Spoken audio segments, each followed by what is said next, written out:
I grabbed my phone and stared at the number one more time. $42 million. The Wells Fargo executive had just confirmed it. My family's commercial properties in downtown Portland had sold for exactly $42 million, nearly double what the initial appraisal suggested. At 63 years old, after 40 years of managing those buildings, my father left me. I was finally free. My hands were shaking as I drove home to our house in Lake Oswego. My wife deserved to hear this news first. We'd been married for 38 years, and she'd stood by me through everything: the lean years when tenants defaulted, the 2008 crisis that nearly bankrupted us, the endless nights of bookkeeping and repairs. This was our moment, our reward. I pulled into the driveway at 2:47 p.m. on a Tuesday afternoon, earlier than usual. My wife's silver Lexus was parked in its spot, which surprised me. She'd mentioned something about a charity luncheon that usually ran until 4. I figured she must have come home early. The front door was unlocked. I stepped inside, my heart pounding with excitement. I wanted to see her face when I told her. I wanted to hold her and plan our retirement together. Maybe that villa in Tuscany she'd always dreamed about, or the sailboat I'd had my eye on. That's when I heard voices from upstairs. My wife's laugh. Then a man's voice, low and intimate, a voice I recognized immediately. Richard Harrison, my business attorney for the past 15 years, the man who'd just brokered the sale of my properties, the man who'd been at our dinner table countless times, the man whose kids had played with our grandchildren. I stood frozen at the bottom of the stairs, my hand gripping the banister. Part of me wanted to storm up there, to confront them both, but something held me back. Maybe it was the shock. Maybe it was 40 years of learning to think before acting in business. Or maybe it was the cold calculation that was already forming in my mind. I backed out of the house silently, got in my car, and drove. I didn't know where I was going. I just drove. By the time the sun started setting over the Willamette River, I'd parked at a viewpoint and spent 3 hours thinking. The initial shock had given way to a strange clarity. I replayed everything in my mind, not just what I'd heard today, but years of small moments I'd dismissed or ignored. The late-night conference calls with Richard that my wife sometimes joined. The weekend charity events that Richard also attended. The way they'd laugh at inside jokes I didn't understand. The trips my wife took to San Francisco to visit her sister trips that coincidentally aligned with Richard's court cases there. How long had this been going on? Months? Years? And then another thought struck me, cold and sharp. Richard had handled all the legal paperwork for the property sale. He knew every detail of the transaction. He'd been the one to suggest putting the proceeds temporarily in a business account for tax purposes. He'd been the one to recommend a specific accounting firm to handle the capital gains calculations. My stomach turned. This wasn't just an affair. This was something bigger. I went home around midnight. My wife was in bed, reading a magazine. She looked up when I entered, her expression casual and innocent. "You're home late?" she said. "Where were you?" "Long day at the office," I replied, keeping my voice steady. "Had to finish up some paperwork on the sale." "Oh, right. How did that go?" She asked it so casually, as if she didn't already know, as if Richard hadn't already told her. "It went through," I said. $42 million. We're set for life." Her eyes widened, genuine surprise. "Or excellent acting. That's wonderful. We should celebrate." "We will," I promised. "Soon." I lay in bed that night, staring at the ceiling, while my wife slept peacefully beside me. I felt like I was lying next to a stranger. How do you share a bed with someone who's been betraying you? How do you pretend everything is normal when your entire world has just shattered? But I had to pretend, because I needed time to figure out exactly what was happening. The next morning, I called an old friend from my Navy days, Tom Garrett, who'd gone on to become a private investigator after his military service. We met at a diner in Beaverton, far from anywhere my wife or Richard might see us. "I need you to look into something for me," I told Tom, sliding a folder across the table. "My attorney, Richard Harrison. I need to know everything about his finances, his movements, his communications if you can get them. And my wife. I need to know where she goes, who she meets, everything." Tom looked at the folder, then at me. He'd known me for 40 years. He knew I wasn't the paranoid type. "How deep do you want me to dig?" he asked quietly. "As deep as it goes," I said. While Tom worked on his investigation, I started my own. I spent the next 2 weeks going through every file, every document, every piece of paperwork related to the property sale. I told my wife I was organizing our financial records for the accountant. What I found made my blood run cold. Richard had structured the sale through a complex series of LLCs and trusts. On the surface, everything looked legitimate. But when I dug deeper, I found accounts I'd never authorized, transfer agreements I'd never seen, a consulting fee of $2.1 million paid to a company called Harrison Associates, Richard's personal firm that I'd never agreed to. There were other irregularities too. The escrow account where the proceeds were being held wasn't with the title company I'd specified.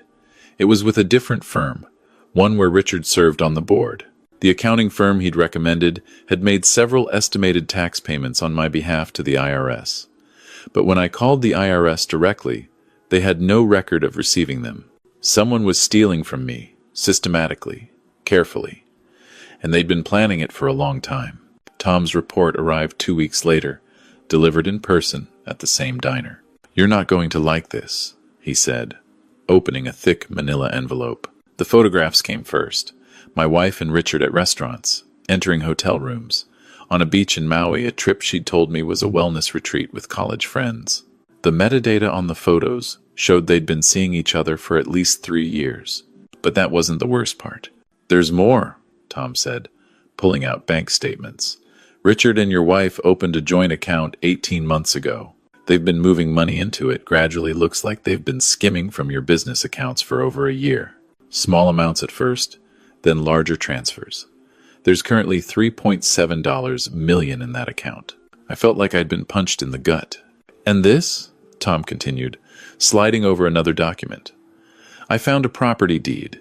Richard purchased a condo in Vancouver last year. Cash payment, $1.4 million. It's registered under an LLC, but I traced it back to him. Want to guess who else has a key?" I didn't need to guess. "There's one more thing," Tom said, his voice grim. "I pulled Richard's phone records. Don't ask me how. He's been in regular contact with your wife, obviously. But there's another number that keeps showing up.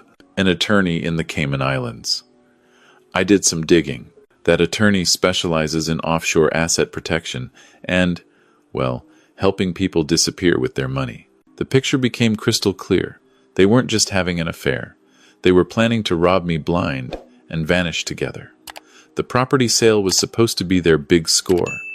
They'd skim off the top, hide the money offshore, and probably leave me holding the bag for whatever legal and tax problems they'd created. How long had they been planning this?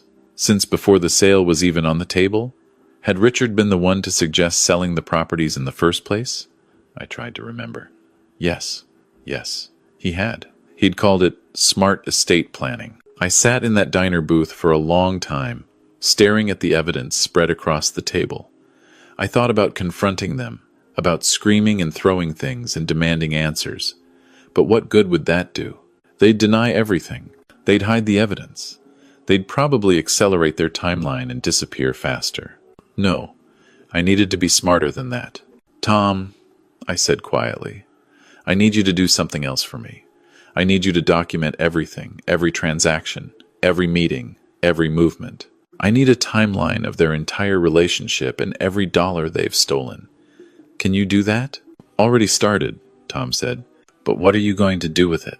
"I'm going to make sure they pay for what they've done." The next morning, I called an old colleague I hadn't spoken to in years, Patricia Chen, a forensic accountant I'd worked with during a complex audit back in the 90s. She'd since built a reputation as one of the best in the Pacific Northwest at unraveling financial fraud.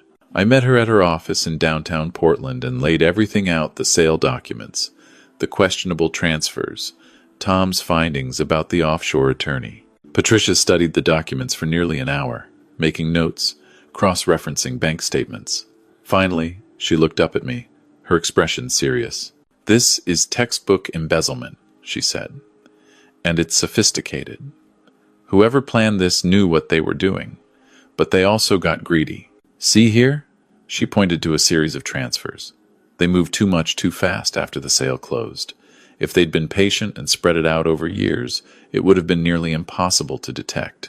But this leaves a trail. Can you trace it? I asked. Oh, I can do more than that, Patricia said. I can build a case that will stand up in both civil and criminal court. But I'm going to need access to all your accounts. And I'll need you to not let on that you know what's happening.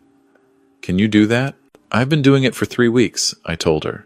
For the next month, I lived a double life.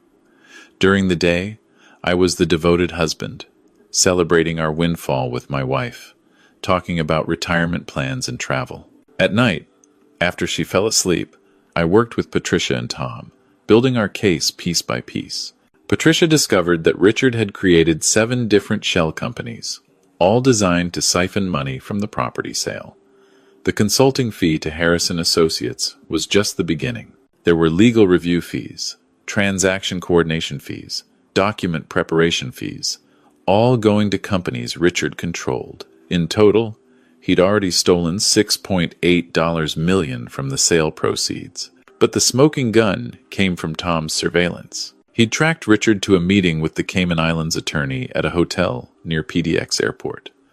Tom had managed to get audio from the lobby, not admissible in court, but enough to confirm what we suspected. They were planning to move $15 million offshore within the next 2 weeks, then file for divorce on my wife's behalf, claiming she was entitled to half of everything in the settlement. The scheme was elegant, really. They'd hide most of the money offshore, where I couldn't touch it. Then, in the divorce, my wife would get her half of what was left, which would actually be most of the total money, since they'd already hidden the bulk of it. Richard would retire from his practice, meet my wife in Vancouver or wherever they'd planned to go, and they'd live happily ever after on my life's work. Over my body. I had a choice to make. I could go to the police immediately with what we had, but white-collar investigations take time. Richard was an attorney. He'd know how to stall, how to move money faster, how to cover tracks. If I tipped my hand too soon, they might escape with at least some of the money. Or I could wait. Let them think they were getting away with it. Let them make one more mistake. I chose to wait. The breaking point came on a Friday evening, exactly 6 weeks after I'd first discovered them together. My wife announced she was going to Seattle for the weekend for a reunion with her book club friends. That sounds nice, I said, smiling. Tell the girls I said hello.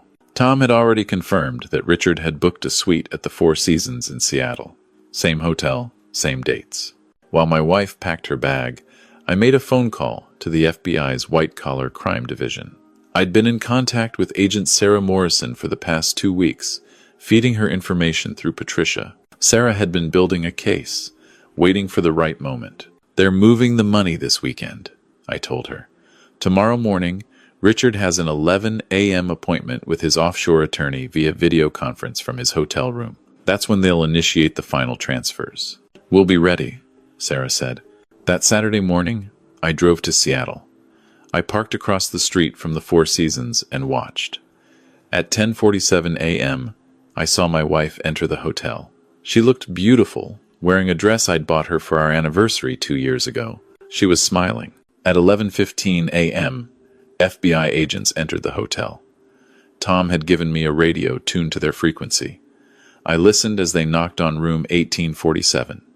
I heard Richard's voice, confused and angry. I heard my wife crying. By 11:30 a.m., they were both in custody. The next 3 months were a blur of depositions, court hearings, and legal proceedings. Patricia's financial analysis was damning. Tom's surveillance provided context. The FBI's investigation uncovered even more. Richard had done this before to 2 other clients, though on a smaller scale. This had been his retirement plan. My wife tried to claim she didn't know about the financial fraud. That lasted until prosecutors showed her the joint account statements with her signature authorizing transfers. She tried to claim Richard had manipulated her. That lasted until they played recordings of her discussing the offshore accounts. In the end, Richard was sentenced to 15 years in federal prison for wire fraud, money laundering, and embezzlement. His law license was revoked. His assets were seized, including that Vancouver condo, which sold for $1.6 million. That money went back to me. My wife pled guilty to conspiracy and received 7 years. Our divorce was finalized while she was awaiting sentencing. She got nothing, not a dollar, not a piece of furniture, nothing. Adultery combined with fraud meant she'd violated our prenuptial agreement in every possible way.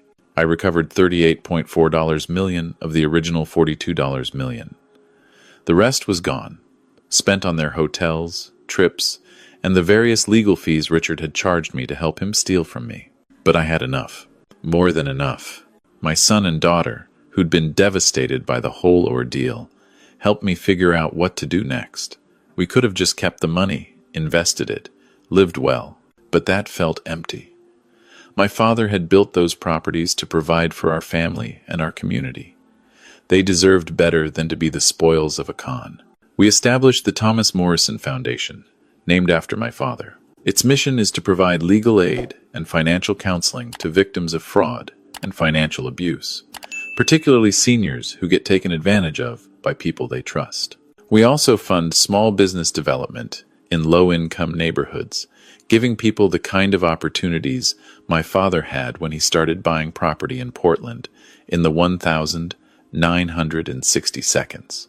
The foundation now operates 3 legal clinics, has helped over 200 families recover from financial fraud, and has made microloans to 47 small businesses. It's not about revenge anymore. It's about making something good come from something terrible. I visit the foundation office most mornings now. I'm 71 years old, and this work gives me purpose. I meet people who've been swindled by contractors, by their own family members, by financial advisors who were supposed to help them. I see my own story reflected in theirs, and I do everything I can to help them get justice the way I did. Sometimes people ask me if I regret staying in the marriage for so long, if I regret trusting Richard, if I regret not seeing the signs earlier. The truth is, I do regret those things. But I've learned that betrayal isn't your fault. You can't go through life suspecting everyone, double-checking everything, assuming the worst. That's no way to live. What you can do is be smart when betrayal happens. Document everything. Get professional help. Don't act out of anger or hurt. Build your case carefully and thoroughly. And when the time is right, make sure justice is served. My son asked me recently if I'd ever date again, maybe remarry. I laughed. At 71, after everything I've been through, I'm not looking for romance. I'm looking for peace.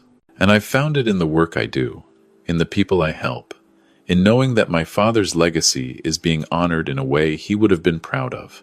Last month, I received a letter from my ex-wife. She's up for parole review next year and wanted to apologize. The letter was 3 pages long, full of explanations and justifications and requests for forgiveness. I read it once, then put it in my filing cabinet. Maybe someday I'll be ready to forgive her, but that day isn't today. Richard, I learned, tried to hang himself in prison last year. He survived, but barely. Some people might say that's karma. I don't know what I believe about karma. I just know that actions have consequences. He made his choices. He's living with them now. As for me, I wake up every morning in a smaller house than the one I shared with my wife. I make my own coffee, read the newspaper on my tablet, and head to the foundation office by 9. I have lunch with my son on Tuesdays and dinner with my daughter and her family on Sundays. I play golf on Fridays with Tom, who's retired now too. It's a good life, a simple life, and it's honest. That's worth more than $42 million. That's worth more than the 38 years I spent with someone who didn't love me the way I loved her. That's worth everything. People sometimes tell me I'm lucky that I was smart enough and wealthy enough to fight back, to get justice. They're right. Not everyone has those resources. That's exactly why the foundation exists. Because everyone deserves justice, whether they have $42 million or $42. The woman I loved betrayed me in the worst way possible. The man I trusted stole from me systematically and without remorse. They tried to take everything, my money, my dignity, my future, but they failed. Because in the end, I took something they can never get back. I took their freedom. I took their reputations. I took their future together, and I turned their betrayal into something that helps people, something that matters, something that lasts. That's not revenge, that's justice. And justice, I've learned, is the best revenge there is.